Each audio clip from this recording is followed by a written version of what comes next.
Hello everyone and welcome to my channel. Today I'm going to review the STAEDTLER 18 double-end watercolor brush pens. These brush pens retail for Rs 1400 but I got it off Amazon for just Rs 1125. This set contains 18 watercolor brush pens. It also comes in a bigger pack. Now let's check out an individual brush pen. Although the plastic is not of very high quality, but these are lightweight brush pens made up of felt nib on both the sides. Here is a comparison of this brush pen with all the other brush pens available in India. The Little Artist, Agile brush pens, the Camlin and the Doms. As you can see, the STAEDTLER brush pen nib is a wider nib.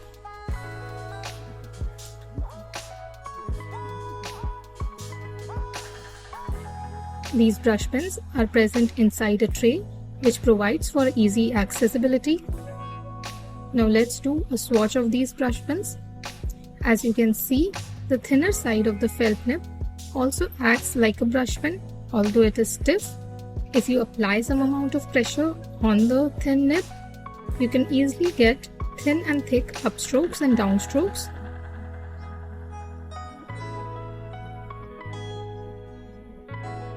The colors are not very much similar to that which is present on the caps of the pen.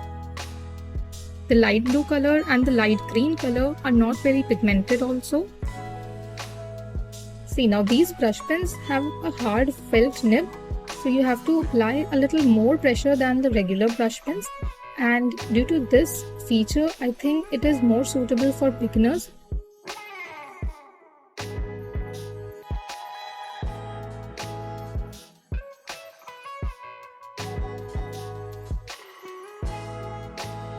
Now let's do some blending. As they claim to be watercolor brush pens, they should be easily washed out with water. Here I'm applying some dark blue color. Now as you can see, the colors do blend out, but I can still see a dark line of where I have originally placed the color. Let's try it with some different colors also. Okay, so again we have the line here. They do not blend out perfectly, although we have pigment all over the paper. The red color also gives out an orangish hue. It is not that perfect bright crimson. I'll just show you how the Camlin red color looks like and how the STAEDTLER red color is. I'm not very happy with the red color. It is giving more like a dark orange shade to me.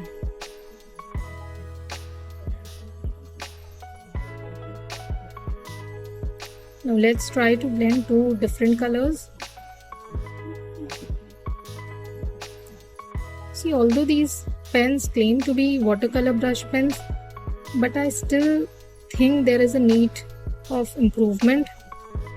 I mean, I'm using a 300 GSM paper from Sitaram Stationeries and they are not blending enough. See, you can clearly see the line. I'm trying different techniques to blend them. Using these techniques, there is still some scope of not getting the lines of the original color.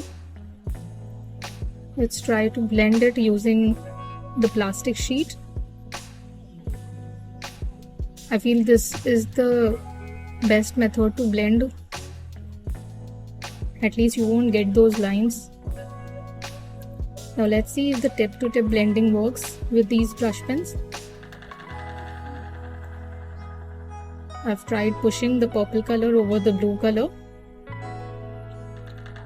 Okay, that's quite a lot of pigment over the blue color. Okay, so make sure you don't press the nib for too long. The rebound is also not very good. Overall, I like these brush pens, but I think more can be done to the pigmentation of the brush pen. these will work better if you are a beginner because they are stiffer to control. They're not like DOMs that they'll bend too easily, and I think this feature will help them last a little longer because they are stiffer. The nib is stiff, so they won't fray too quickly. But apart from that, they don't blend too quickly using water and the pigmentation. They can definitely work on the pigmentation for the light blue and the light green color. And apart from that, I will suggest, if you want to give it a try, you definitely can, but don't expect too much from these brush pens. They don't blend well, but they do provide a good control. The variety of colors is very nice, and the stiff nib will prevent them to fray too quickly. So if you want, you can definitely give it a try. Thank you.